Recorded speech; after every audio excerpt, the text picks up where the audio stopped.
Olá, pessoal, boa tarde. Eu espero que esteja tudo bem com vocês. Eu sou a professora Kelly Campelo e nós estamos iniciando mais uma aula de projeto de vida aqui pelo canal Educação. Então, você que está aqui assistindo a nossa aula através do nosso canal no YouTube, me manda aqui um oi, quero saber se vocês estão aqui. O pessoal que está conectado aqui na cidade de Betânia, do Piauí, Ribeiro Gonçalves, é isso? Não, é Baixa Grande do Ribeiro, Curral Novo, Dom Inocêncio. Vão mandando mensagem aqui para a gente no nosso bate-papo. Eu sempre falo da importância da participação de vocês, dos professores presenciais. Então apareçam aqui, coloca aí o nome da escola, o nome da tua cidade, para que assim a gente possa ir se conhecendo e conversando, tá bom? Então, vão aparecendo aí no nosso chat. A nossa aula de hoje, a gente vai discutir sobre diversidade cultural. Qual é o conceito de diversidade cultural? De que forma, né? O que a sociologia, por exemplo, diz sobre diversidade cultural? De que forma que a cultura, ela impacta em quem nós somos, tá certo? Então, é um assunto bem importante, é um assunto que também justamente importante porque faz parte do nosso cotidiano, faz parte de quem a gente é, né? A capacidade que a gente tem de identificar como é a nossa identidade, quais são os marcadores sociais que marcam a nossa identidade. Então, a gente vai discutir justamente sobre isso hoje. Então, olha aí, gente, a diversidade cultural, como a própria expressão sugere, refere-se aos diferentes costumes e tradições de um povo, podendo ser representada através da língua, das crenças, olha aqui, da língua, né, o nosso idioma, das nossas crenças, do que a gente julga ser certo ou errado, das nossas leis, dos nossos comportamentos, valores, culinária, política, arte, música. Então, isso aqui tudo, né, faz parte do que é a cultura. Deixa eu ver se eu coloquei aqui. Coloquei, olha só. Então, para a gente poder falar, né, o que é diversidade cultural, a gente precisa primeiro saber o que é cultura. Nós já tivemos aulas aqui sobre isso, né? Que a cultura, gente, é tudo aquilo que resulta da criação humana. Então, são as nossas ideias, os nossos artefatos, até mesmo, quando eu falo assim artefato, lembra lá da pré-história, no que a gente conhece como os homens, as mulheres das cavernas, que lascavam uma pedra na outra com o objetivo, né, de conseguir o fogo, por exemplo. Lascavam uma pedra na outra para formar ali um instrumento, para matar um animal, poder se alimentar. Então, até isso também é a cultura. A cultura, gente, ela tem uma relação também direta com a luta pela sobrevivência de um povo. Então, absolutamente tudo que foi feito pelo ser humano dentro desse meio social é cultura. Então, a nossa cultura, ó, o pessoal aí, o Rômulo é isso, da unidade escolar Francisco Tomás de São João do Arraial, pessoal de São João do Arraial. Olha aí, então a nossa cultura são as nossas ideias, os nossos artefatos, os nossos costumes, né? Por exemplo, a gente tem um costume, o hábito de dormir em rede. Isso foi uma herança que a gente foi herdando ao longo da história, né? Da base indígena, que é a nossa cultura. As nossas leis, o nosso sistema jurídico. Por que que é cultura também? Porque cada civilização, cada país tem o seu próprio sistema político. Então, as nossas crenças morais, aquilo que a gente julga ser certo ou errado, também faz parte da cultura de um povo. O conhecimento que a gente adquire, tanto pode ser dentro de um espaço acadêmico, como também, né, nas nossas experiências, no cotidiano. Então, tudo o que a gente adquire a partir do nosso convívio social é cultura, certo? É muito importante também a gente lembrar que não existe uma cultura que seja superior ou uma cultura que seja inferior. Cada povo apresenta a sua própria cultura. Ok, pessoal? Vocês entenderam? Coloque aí no nosso bate-papo. Então, a cultura, gente, são as práticas de um povo, né? A sociedade é o próprio povo como um conjunto. Porque lembra que a gente estudou aqui indivíduos, sociedade, liberdades individuais. Então, a cultura, ela é o que marca, né, a identidade de um povo. Então, por exemplo, a gente nasceu na América do Sul, no Brasil, na região Nordeste. Tudo isso são marcadores sociais, tudo isso vai marcar quem a gente é, certo? Então, já a diversidade cultural, a gente sabe, primeiro, que ela se refere aos costumes e às tradições de um povo. Então, é o nosso idioma, as nossas crenças, os comportamentos, os valores, a nossa culinária, a política. É muito importante a gente lembrar, quando a gente fala de diversidade cultural, por exemplo, no Brasil, né? A gente ainda vai chegar lá, mas assim... a gente é um povo muito diverso. Só aqui dentro da região Nordeste, nós temos 9 estados, gente. Cada um desses estados tem características culturais que são próprias. Então, a gente, por exemplo, o nosso sotaque, a forma como a gente fala no Piauí, provavelmente não é igual, né, ao sotaque de Pernambuco, da Bahia, do Rio Grande do Norte. Aqui dentro mesmo, né, na cidade de Teresina, a gente tem um sotaque. Provavelmente a galera de Betânia, do Piauí, de São João do Arraial, tem um outro sotaque. Então, isso são características próprias de um povo, tá certo? Então, gente, a diversidade, ela representa a pluralidade. Então, é aquela ideia do que é diferente. Nós temos povos dentro de um próprio país, como o Brasil, nós temos características culturais que são diferentes. Vai depender justamente da região do país, né? Então, lembra disso, né? Que a diversidade, ela representa a pluralidade e o respeito a tudo que é diferente aos olhos da sociedade. O conceito desse termo, gente, ele vai muito além, né? Quando a gente fala em diversidade cultural, a gente precisa ter uma ideia clara de que as pessoas, elas são diferentes. Ninguém é igual a ninguém, né? A gente já discutiu sobre isso, como pensando aqui na diversidade em relação às nossas interações sociais, a gente sempre já falou aqui na ideia de que é muito cômodo a gente conviver com pessoas que pensam iguais a gente, né?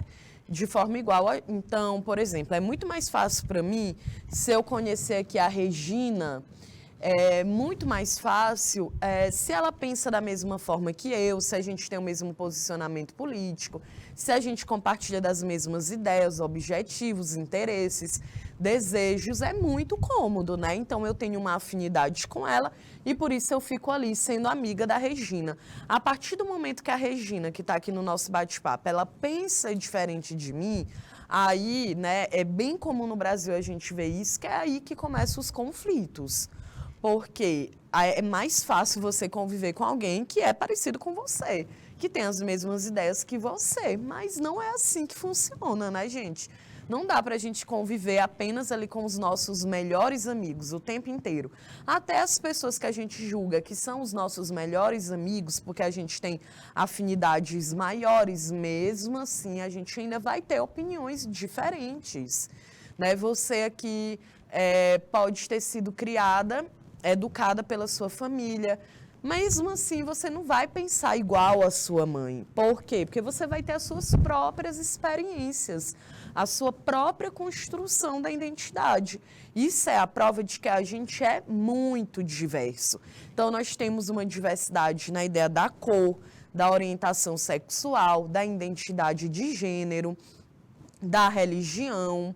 Então, isso tudo, gente, é muito importante para a gente entender, né, que cada pessoa, cada indivíduo dentro de uma sociedade vai ter a sua própria história, a sua própria realidade, a sua própria identidade.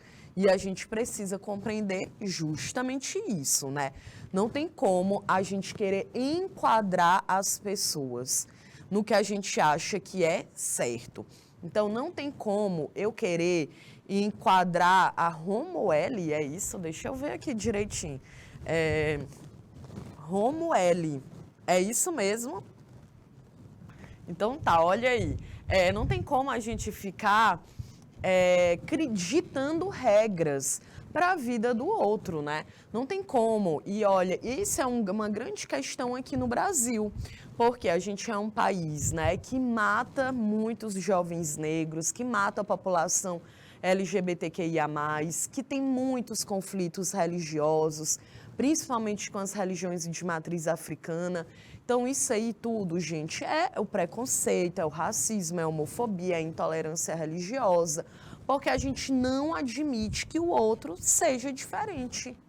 Então, é aquela ideia de que eu preciso enquadrar todo mundo dentro de uma mesma caixinha. E não tem como, né? Não tem como a gente dizer para uma pessoa como ela deve se identificar, qual é a identidade de gênero dela.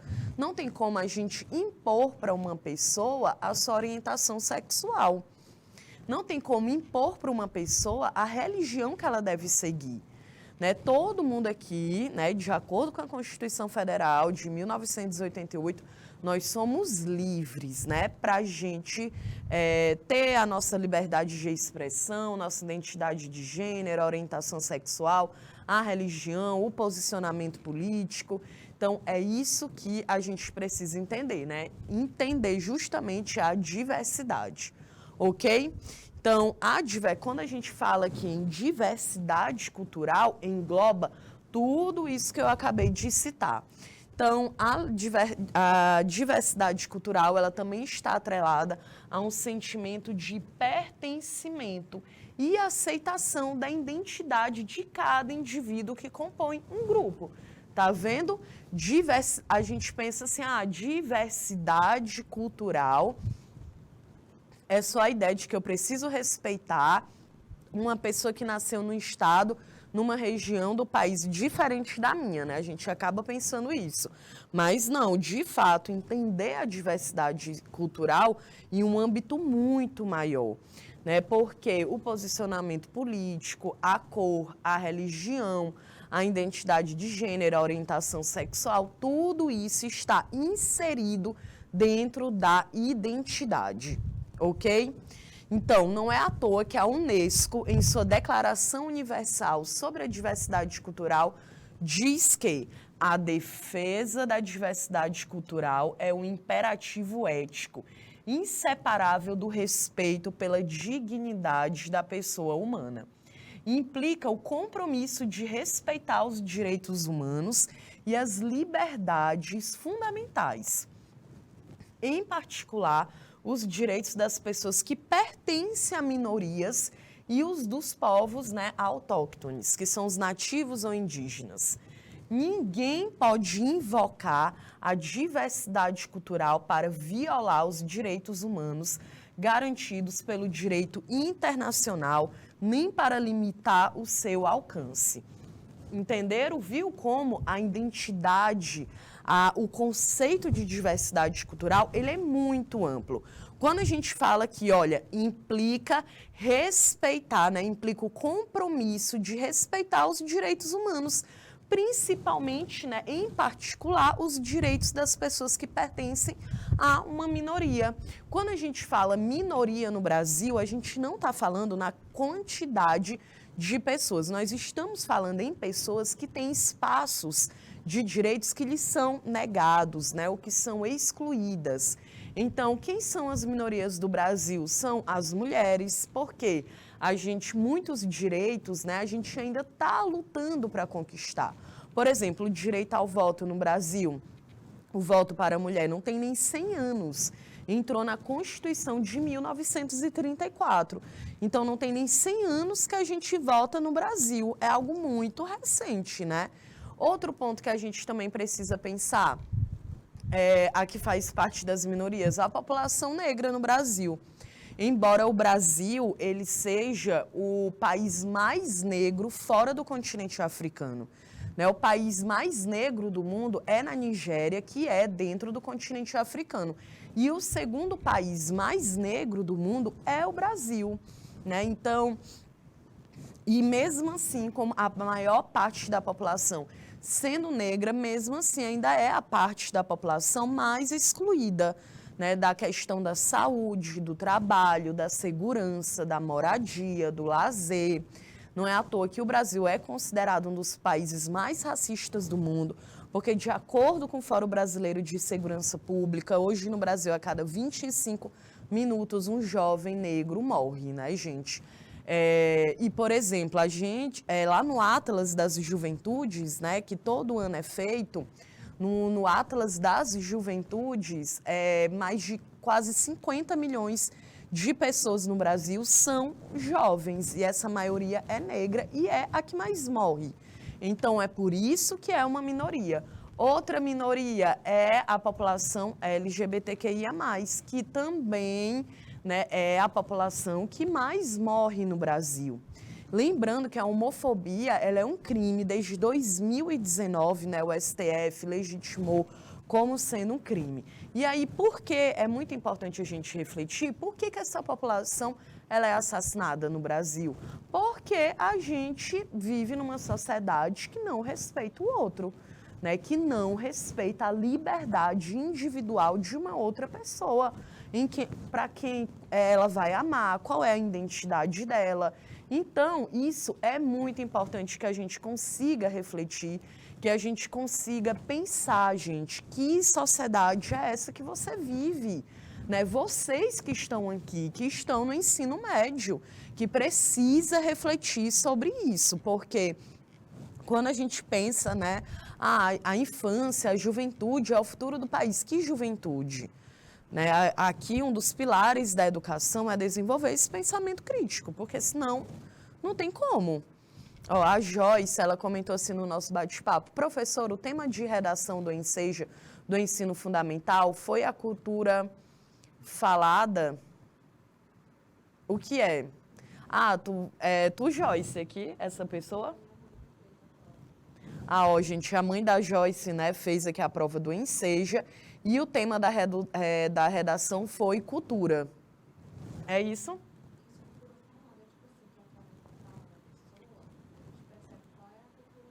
Ah, entendi. Uhum, perfeito. Olha aqui, a Joyce está falando, gente, que o tema da redação, né, do Enseja, foi que o Enseja é para poder tirar o ensino fundamental, né? E o médio. E aí foi cultura falada, né? Da ideia de que o nosso idioma, ele marca completamente a forma, até como a gente pensa, que a gente se expressa, que a gente se comporta. E isso é bem interessante, porque eu vi também uma pesquisa que é sobre a própria evolução da espécie humana. A gente foi evoluindo também em relação à cultura, a forma como a gente fala.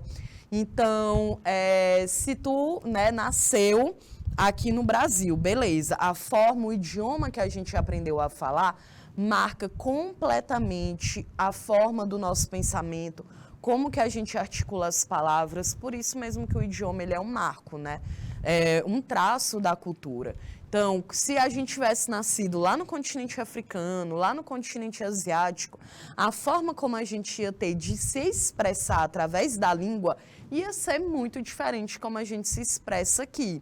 Né? Então, olha, isso aí é incrível, né? A forma, o idioma, como que ele, de fato, tem um peso muito forte dentro da nossa cultura. Então, tal que crianças que, por exemplo, mesmo que tu nasceu aqui no Brasil, tu vai embora do Brasil com 10 anos de idade, tu vai morar no Canadá, passa 50 anos lá, ainda é comprovado que a pessoa ela ainda pensa em português. Né? Quando ela pensa, quando ela vai ali articular as palavras dela, ainda é no português. Porque ela foi o primeiro idioma que ela aprendeu e isso, né, entra realmente no cérebro da pessoa e ela não esquece. Então, é muito interessante, né, a forma como o nosso idioma, de fato, ele vai moldando quem a gente é, né? Então, olha aqui, Outro ponto para a gente poder refletir sobre a diversidade cultural é essa relação com a globalização. Porque atualmente, gente, com o avanço das tecnologias, o processo de comunicação ele se tornou mais rápido e a gente tem uma relação direta, né, com a internet. A gente está cada vez se comunicando mais pela internet, buscando informação na internet.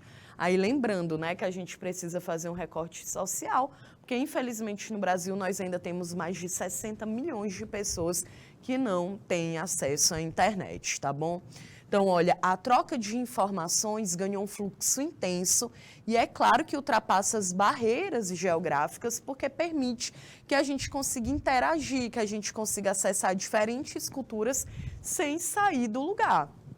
Não é isso? Mesmo ali no momento de pandemia, né, no início da pandemia, lá em 2020, em que a gente teve que optar por um isolamento social, que a gente teve que optar, não, né? Era uma forma de uma medida de segurança, então a gente mesmo assim não ficou isolada, a gente estava o tempo inteiro se comunicando com as pessoas através da internet, gente. E aí, por esse motivo, as discussões sobre cultura, identidade e sociedade têm se tornado cada vez mais frequentes. E isso também é muito importante, né?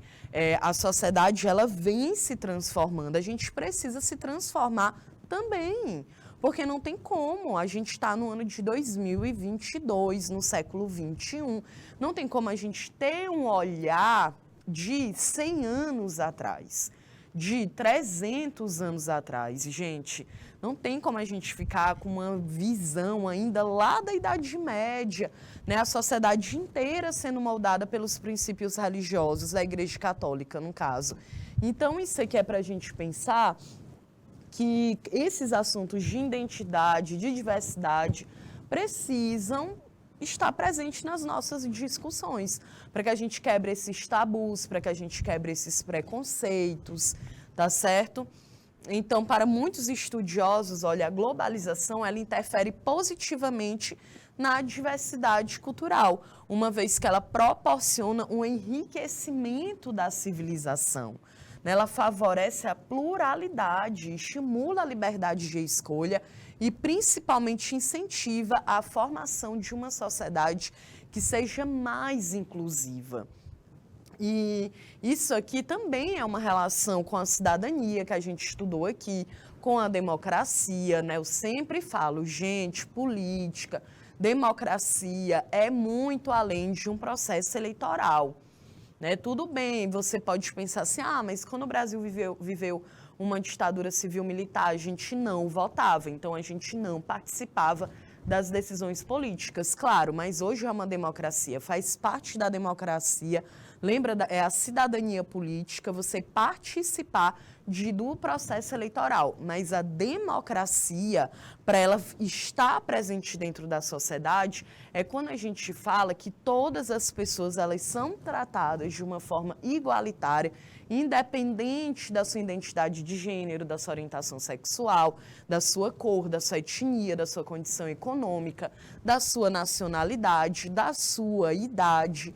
Tá vendo? São muitas questões. Por isso que no Brasil a gente não vive uma democracia plena, porque é o país que mais mata jovem negro, que mais mata a população LGBTQIA+. A gente ainda tem um crime de feminicídio, misoginia. Então, aí é por isso que não é uma democracia plena, porque nós temos pessoas que ainda são excluídas de direitos mínimos, de direitos básicos, tá certo? Olha, até mesmo a Unesco, ela destaca em sua Declaração Universal que o fenômeno aqui da globalização e diversidade cultural, ela cria condições para um diálogo renovado entre as culturas e as civilizações. Bom, a diversidade cultural no Brasil, gente, a história do Brasil, né, por si só, a diversidade no Brasil por si só já revela um motivo pelo qual o país ele é tão rico, ele é tão plural.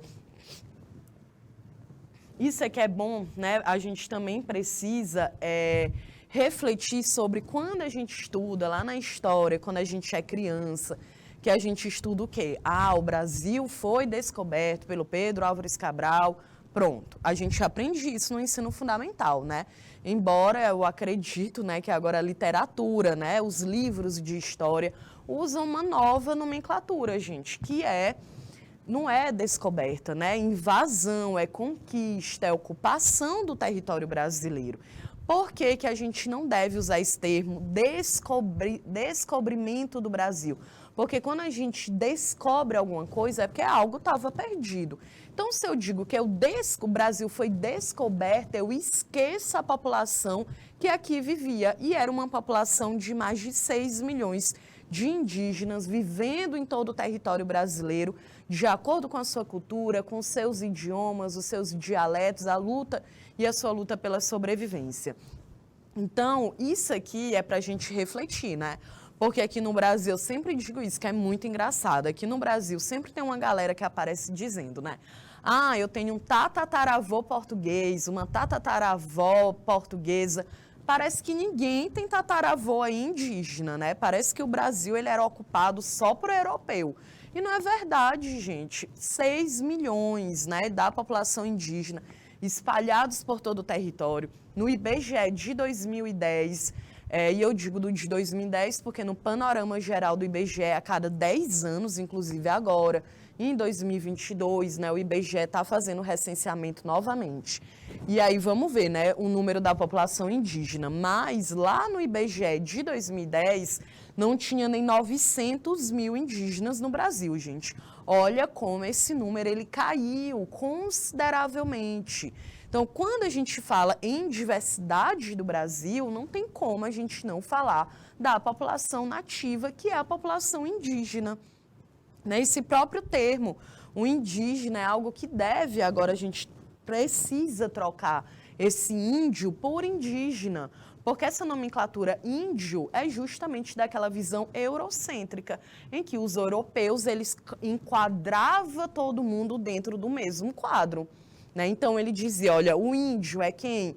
É a mesma pessoa que vivia aqui no Brasil, o índio, né? É do Chile, é do Uruguai, é do México, da Argentina, e não é verdade. Porque esses povos, eles são diferentes. A cultura indígena no Brasil, ela não é a mesma dos astecas, dos maias, dos incas, dos indígenas norte-americanos. Então, isso é muito importante a gente pensar, porque existe uma diversidade indígena também, né? Os indígenas, eles têm mais de 150 dialetos, né, gente? Idiomas, então é muito importante a gente pensar nisso aí. Olha, o nosso território, ele teve influência, como eu falei, dos colonizadores europeus, também dos povos indígenas, que é a nossa base cultural, e dos africanos, né, que foram trazidos para cá para poderem aí ser mão de obra, né, força de trabalho escrava. E esse aqui também é um outro ponto. Inclusive, a gente estuda isso na primeira série do ensino médio, lá na sociologia, sobre formação da identidade brasileira. E um ponto muito marcante que a gente precisa falar aqui é sobre essa ideia de que o Brasil é um país muito miscigenado, não é isso? E aí tem lá um cara na sociologia, também na história, que é o Gilberto Freire, que ele escreveu um livro, Casa Grande e Senzala. A gente estuda esse livro, né, aqui na nossa aula de sociologia. E ele passa a ideia do quê? Que o Brasil é uma democracia racial, então que as pessoas se respeitam porque a gente tem uma diversidade racial muito grande. Mas um outro sociólogo, Florestan Fernandes, disse que, olha, isso aí é um mito. O que é um mito? É uma história fantasiosa, é uma mentira que é contada. E aí, por que é um mito? Porque se a gente tivesse, de fato, uma democracia racial, a gente não ia ter a população negra que mais morre, né, gente? Então, e um outro ponto que é muito importante a gente falar, né, de que o Brasil é um país miscigenado desde a colonização, porque a gente esquece de falar que mulheres negras e mulheres indígenas eram violentadas. Né? Por isso que a gente tem uma miscigenação tão grande. Era algo normal, normalizado, né? Um homem branco casado com a mulher branca, mesmo assim violentar ali a escravizada e a indígena. Então, a gente olha aí a formação da nossa identidade. É por isso que a gente precisa conhecer. tá certo? E aí, é claro que, né, toda essa colonização, essa cultura branca, a cultura negra, né, o Brasil, como eu já falei, o país mais negro fora da África, né, o segundo país mais negro do mundo. Então, a gente herdou uma cultura também africana muito forte, né? Então, aqui a gente tem costumes e tradições de cada região do país, né? Principalmente envolvendo a culinária, as festividades, a música, a religião. Então, é uma diversidade, de fato, muito grande. Pensa aí na culinária, a quantidade de pratos regionais que a gente tem no Brasil. Quando eu falo regionais, né, parece que a galera entende também que é o Nordeste. Não, né, gente? São as regiões do país, as 5 regiões. A gente tem a nossa culinária nordestina, ela é diferente da culinária que tem lá em São Paulo, que é Sudeste. É normal, né? São traços culturais próprios de cada região. E olha, dentro aqui, né, da cultura indígena, a gente também tem uma diversidade muito grande. Não tem como a gente falar sobre diversidade cultural brasileira sem chamar a atenção para os povos indígenas e o sincretismo religioso, né? O sincretismo religioso é quando a gente tem a união de 2 religiões.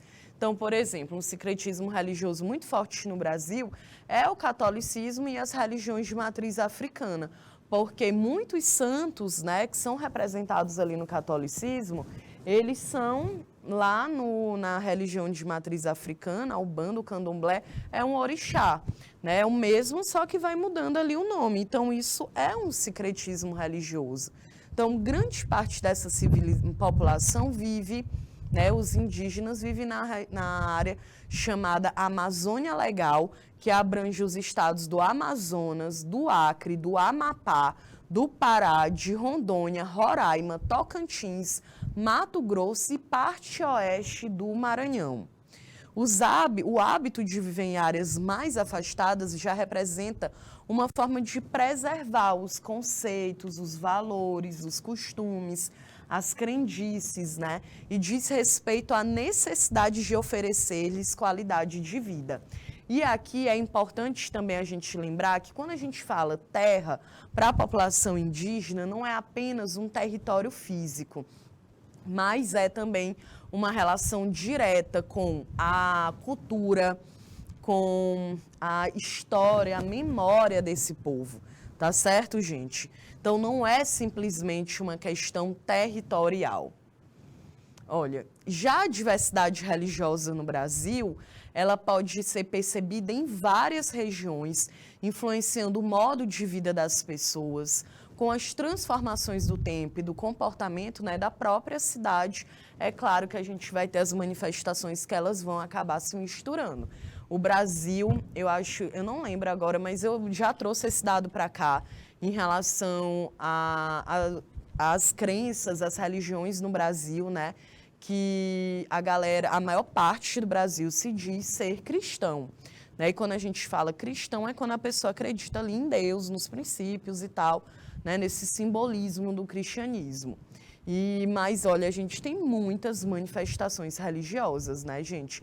A gente tem muitas dentro das religiões protestantes, a gente tem espírita, as religiões de matriz africana, tem o Santo Daime, tem até igreja satânica aí, de satanismo no Brasil, e é isso, porque é uma diversidade religiosa muito grande, né?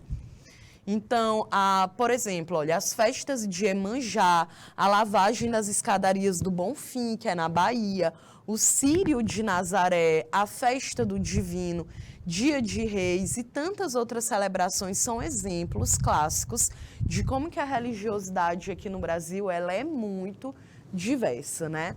E aí, inclusive, olha, o dia 21 de janeiro ele é conhecido como o Dia Nacional de Combate à Intolerância Religiosa, né, gente? Não tem, você pode dizer, professora, mas é porque a gente vê muito esse discurso, né, da religião e a gente acaba esquecendo das liberdades individuais de cada pessoa dentro dessa sociedade.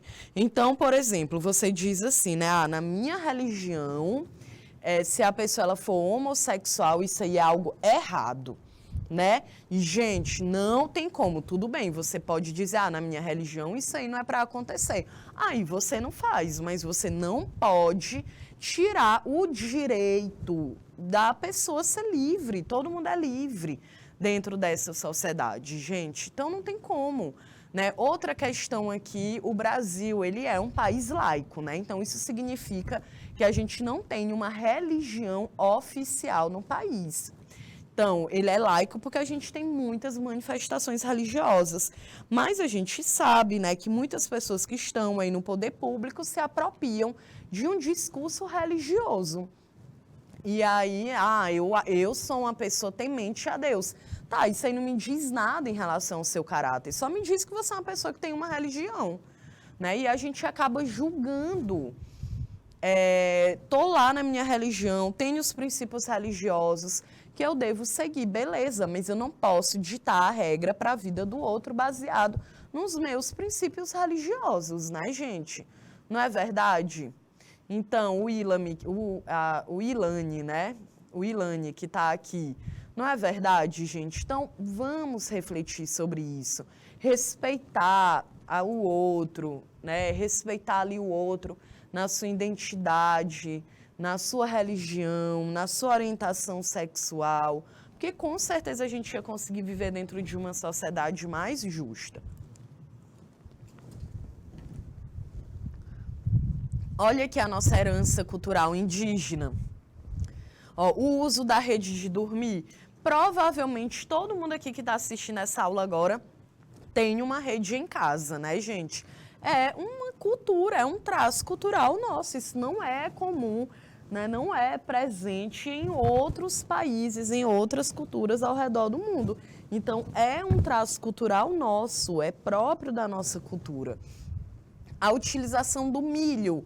O milho, por exemplo, as festas juninas no mês de junho, justamente porque também era um período que os indígenas faziam a colheita do milho, que era ali uma base da sua alimentação. E a gente foi herdando essa cultura. Então, o milho hoje, gente, é uma base alimentar do Brasil, né? Ainda mais dentro da região Nordeste, né? Só com milho a gente consegue fazer tanto alimento, né? O cuscuz, por exemplo, é uma base cultural aqui. Provavelmente você já comeu um cuscuz hoje, né? E a gente come cuscuz como café da manhã, como um lanche, como um jantar. E é claro que hoje até como almoço, né? Ainda mais no Brasil, que voltou para o mapa da fome. Né? Mais de 33 milhões de pessoas estão com insegurança alimentar no Brasil. E a gente sabe que o cuscuz, quantas famílias nordestinas, né, vivendo num período de seca, foram alimentados por um cuscuz, gente. Isso é também um traço cultural, né? Olha, a mandioca, o guaraná, o emprego a gente usa muitas ervas medicinais. Toda mãe, toda avó tem um chá aí.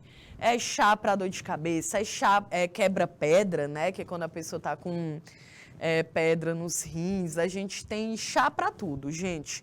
Então, isso aí também é um traço cultural. As técnicas de fabricação de canoas, de jangadas, de artefatos, de palha, de cipó, né? O uso da queimada das roças antes de fazer um novo plantio. Infelizmente, né, muitas pessoas acabam fazendo a queimada aí de uma forma desorganizada, de uma forma que acaba, né, prejudicando a fauna, a flora, mas a gente tem que lembrar que isso aí também é uma técnica que era utilizada pelos indígenas, de fazer a queimada para preparar o solo para uma nova plantação. Então, olha a quantidade de herança cultural que a gente foi herdando, né? Só no Brasil, para vocês terem uma ideia, existem mais de 240 povos indígenas, de acordo com o censo do IBGE de 2010. Desses, 43 povos estão no estado do Mato Grosso, mais de 42 mil indígenas distribuídos em várias terras indígenas. Então, isso, gente, é uma diversidade muito grande. A gente precisa cuidar, respeitar a população indígena, que também é uma minoria no Brasil, né? Que infelizmente é um povo que não tem a sua cultura respeitada, que ainda estão lutando para que as suas terras sejam demarcadas, porque uma pequena quantidade de terras hoje no Brasil ela é demarcada, né? Então isso é uma luta constante da população indígena e não precisa ser uma luta apenas da população indígena, que seja também uma luta de todo o povo brasileiro. Né? A gente tem muito aquela ideia assim, se eu não sou uma mulher negra, então eu não vou lutar ali com outras mulheres negras, né? Se eu não sou LGBTQIA+, então eu não preciso me preocupar, porque eu não vou ser assassinada, então deixa a galera lá morrer, né? E isso, gente, se eu não tenho nenhuma deficiência, então tá de boas, né? Não vou me importar com o outro. E esse é um grande problema. Né? A gente precisa praticar mais a nossa empatia, entender que essas causas, é uma luta pela vida dessas pessoas, né? Para que a gente possa realmente viver dentro de uma sociedade que ela seja justa, que ela seja de fato democrática, que ela seja igualitária. Então, pensar aqui na luta da população indígena, que não é uma luta apenas dos indígenas, mas que é nossa também, né? De todo o povo brasileiro. Tá certo? Olha, o Dia Mundial da Diversidade Cultural é o dia 21 de maio, foi uma data escolhida para celebrar o Dia Mundial da Diversidade Cultural para o Diálogo e o Desenvolvimento. Desde o ano de 2002, o dia foi instituído no calendário mundial pela Assembleia Geral das Nações Unidas, um ano após a aprovação da Declaração Universal da Unesco, né, sobre a diversidade cultural. E a data, gente, ela representa a oportunidade de buscar a valorização da cultura e das suas diferentes formas de expressão, promovendo uma reflexão para a necessidade de valorizar a diversidade e promover uma sociedade inclusiva. Né? Então, essa é a ideia, né? Como é que a gente precisa pensar, valorizar essa diversidade cultural que existe dentro do nosso país. E quando eu falo diversidade cultural, também em relação, né, lembra, né, tudo que a gente falou aqui, religião, identidade de gênero. A gente ainda vai continuar essa discussão aqui, e aí na sexta-feira eu quero trazer mais esses dados aqui para a gente poder analisar, tá bom? Então, a ideia é que a gente pense como que a gente pode promover uma sociedade que seja mais inclusiva, né? Todo mundo fala isso, né? Eu quero uma sociedade mais justa, que a gente tenha, os nossos direitos sejam respeitados. Então, é por isso que é importante a gente também pensar aqui na cultura em relação a respeitar a cultura das pessoas que estão, né, dividindo o mesmo território que a gente, beleza? O pessoal é de Jerumênia, Baixa Grande, do Ribeiro, Betânia, tá todo mundo entendendo. O Ilane que está aqui. Tudo certo, gente? Coloca aqui no nosso bate-papo. Bom, olha aí, Organização das Nações Unidas para a Educação, a Ciência e a Cultura. A Unesco, gente, ela é uma agência da ONU criada em 4 de novembro de 1946, logo após o fim da Segunda Guerra Mundial, né, com o intuito de colaborar com a paz mundial por meio de ações que desafiam uma sociedade. Olha aí, né? Por que a ONU, né, a Unesco é uma agência da ONU que foi criada em 46, logo após a Segunda Guerra Mundial?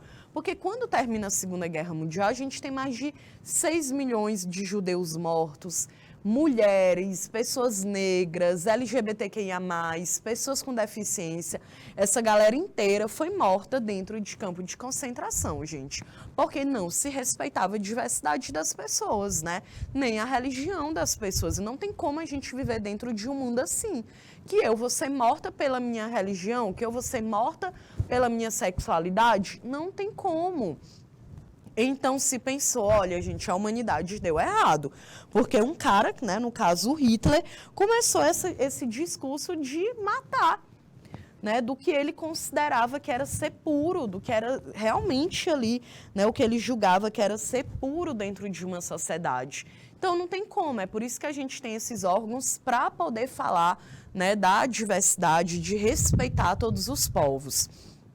Olha, a sede, gente, da Unesco, que é a Organização das Nações Unidas para a Educação, a Ciência e a Cultura, a sede dela está localizada em Paris, na França, e tem como um dos seus papéis servir de instância de referência e de articulação entre os estados, os organismos internacionais, governamentais e não governamentais, a sociedade civil e o setor privado para elaboração conjuntos, né? É uma elaboração conjunta de políticas públicas para que a gente possa diminuir essas desigualdades, tá certo? Bom, então agora eu trouxe aqui algumas questões para a gente responder sobre o conteúdo. Vou começar aqui a ler junto com vocês. Eu gostaria que vocês colocassem aqui a alternativa que você está julgando correta. Essa aqui é uma questão do Enem de 2018. Diz assim: outra importante manifestação das crenças e tradições africanas na colônia eram os objetos conhecidos como bolsas de mandinga. A insegurança, tanto física como espiritual, gerava uma necessidade generalizada de proteção das catástrofes da natureza, das doenças, da má sorte, da violência, dos núcleos urbanos, dos roubos, das brigas, dos malefícios de feiticeiros, etc. Também para trazer sorte, dinheiro e até atrair mulheres. O costume era corrente nas primeiras décadas do século XVIII, envolvendo não apenas escravizados, mas também homens brancos. Beleza.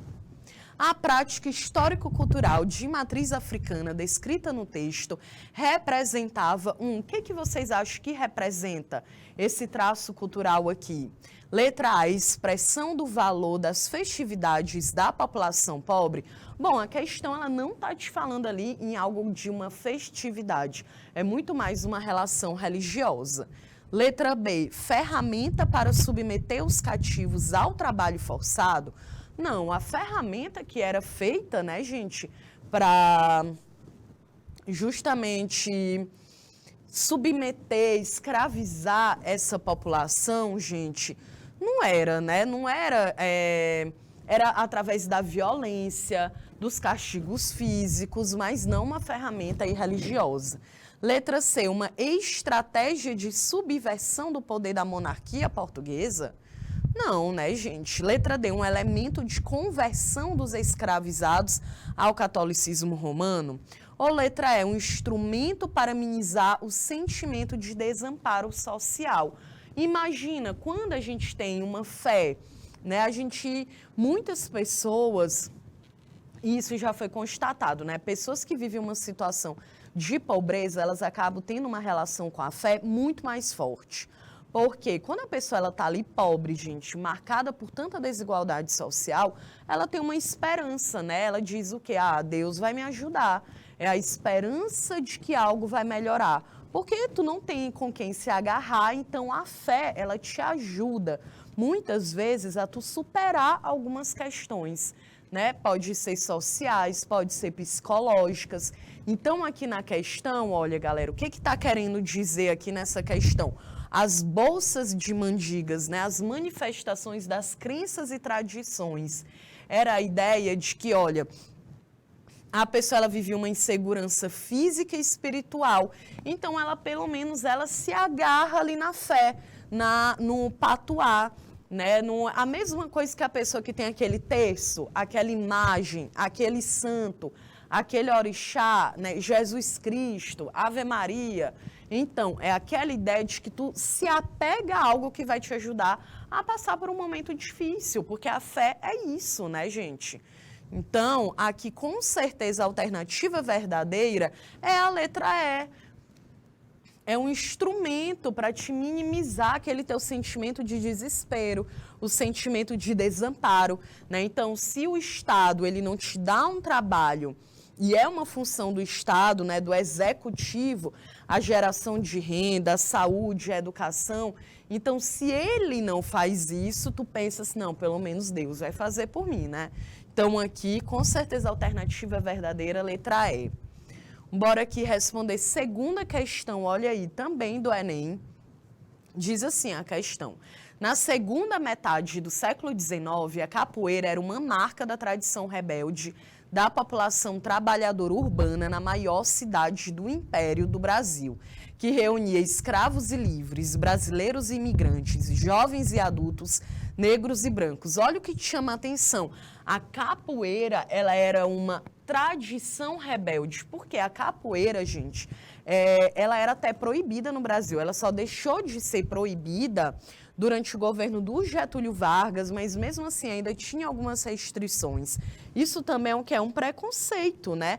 A ideia de que uma característica de um povo, tudo que estava ligado à negritude era visto de forma negativa, né? Afinal de contas, o Brasil é um país racista. Então, o que mais os unia era pertencer aos porões da sociedade. E na última escala do piso social estavam os africanos escravizados. Ou seja, a gente tem uma pirâmide social. E quem é que faz a maior parte da população era negra, que era justamente a galera excluída do trabalho, da educação, da saúde. Então, de acordo com o texto, um fator que contribuiu para a construção da tradição mencionada foi o que vocês acham? Elitização dos ritos católicos, desorganização da vida rural, redução da desigualdade racial. Olha, um fator que contribuiu para a construção da tradição. O que vocês acham, hein, gente? Coloca aqui, deixa eu ver aqui rapidinho quantas questões que eu coloquei. Beleza.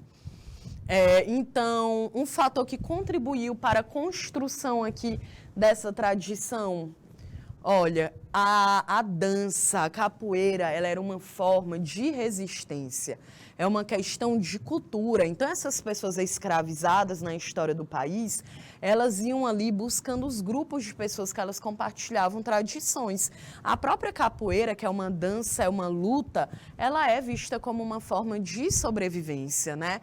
Então, a ideia que um fator que contribuiu para a construção dessa tradição é a diversificação dos grupos participantes, porque ao longo do século XX, né, era vista como uma tradição rebelde da população trabalhadora urbana, mas era o quê? Não era só, chegou no momento que não eram apenas ali a população negra, né?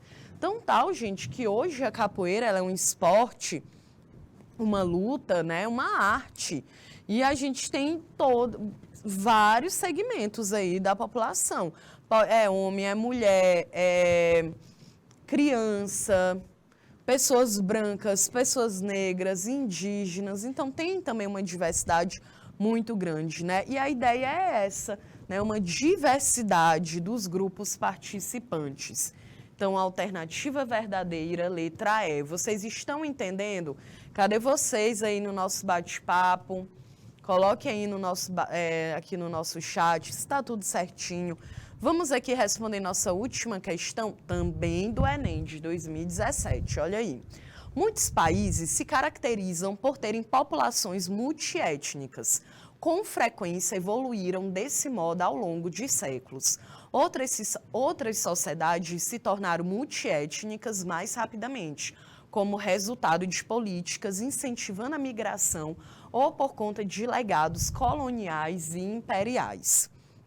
O Giddens, né, é o autor desse texto. Do ponto de vista do funcionamento das democracias contemporâneas, o modelo de sociedade descrito demanda simultaneamente o quê, gente? Falando do quê? Populações multiétnicas. Com frequência evoluíram, né? Então, outras sociedades se tornaram multiétnicas mais rapidamente com políticas de incentivo à migração, né? Então, do ponto de vista do funcionamento das democracias atuais, o modelo de sociedade descrito demanda o quê? A defesa do patriotismo, universalização de direitos e respeito à diversidade, né, gente? Com certeza. Então, olha aí, terceira questão, alternativa verdadeira, letra B. Na nossa próxima aula, a gente vai discutir sobre o eu estudante, a importância da vida escolar para o projeto de vida Então, nós chegamos aqui ao final da nossa aula sobre diversidade cultural. Eu espero que você tenha entendido, que vocês tenham gostado, né, de ter compreendido como é importante a gente respeitar, né, para a gente conseguir viver dentro de uma sociedade justa, igualitária, a gente precisa respeitar o outro. Independente da sua identidade de gênero, da sua orientação sexual, da sua idade, da sua cor, da sua religião, do lugar do país onde nasceu, da sua nacionalidade, tá vendo? Então, são muitas questões aqui que a gente precisa levar em consideração quando a gente fala em democracia e diversidade cultural.